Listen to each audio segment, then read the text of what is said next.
Les choses ont été anticipées par le mariage. Et dans le mariage, vous allez tout découvrir. Soyez juste à la hauteur des événements qui vous attendent. Car tous les jours, il n'y aura pas que du bonheur. Il pourra même arriver que l'Église est tout près et rester toujours là. Telle est votre devoir. Et lorsqu'on est une femme mariée, on se doit d'être 5 fois plus responsable que son homme. Parce que c'est vous la pierre angulaire de la famille. Lorsque nous les hommes, nous sommes dehors, nous sommes dans les bars, c'est vous qui veillez au grain. Pour ça, nous vous en sommes reconnaissants, si ce n'est que par les mots. Et si je vais vous remettre ce document, aussi petit qu'il soit, il est comme une bombe atomique, car il peut détruire tout sur le passage. Prenez-en soin.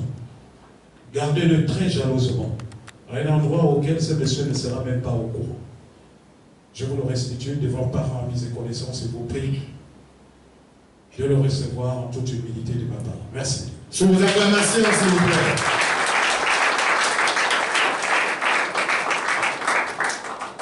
Enfin, vous avez ce tableau. C'était un présent, c'était un cadeau de la mairie du 6e arrondissement. Nous ne décernons uniquement qu'aux personnes qui nous ont donné la lourde charge pour rendre officielles leurs unions. C'est une particularité, une originalité, de par la réflexion du bureau du conseil de cette mairie. Et sur ce tableau, il est mentionné certificat de mariage.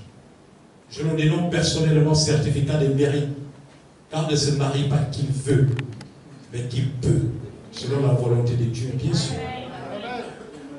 À cette occasion, je vous invite à l'approcher au plus bel endroit de votre maison, afin de rappeler dans un premier temps à tous les célibataires païens et chrétiens qui sont dans cette salle, de bien vouloir s'imprégner du message mentionné dessus.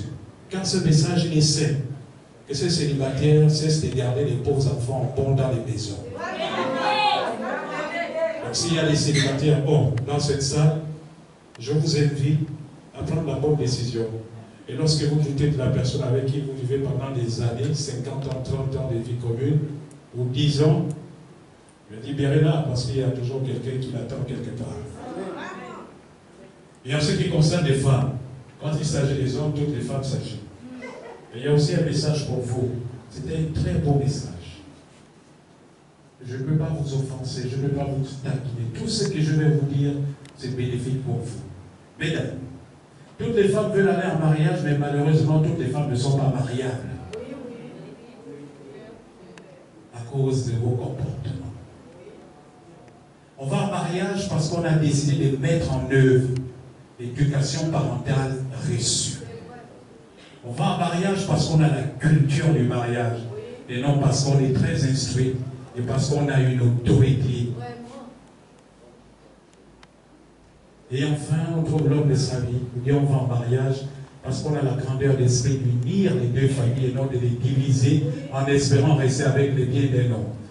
Donc je pense que dans la salle, du moins pour les célibataires, si chacun se remet en cause, il n'y a pas de raison que Dieu ne puisse pas donner à chacun d'entre vous le bandit ou la bandite de sa vie. Ainsi, je vais vous le remettre.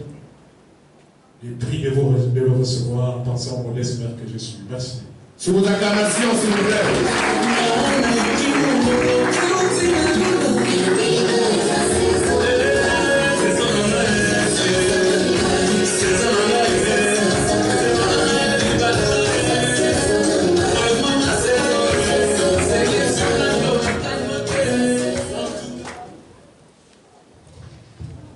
Moi, je préfère rester debout parce que c'est la dernière étape. C'est une étape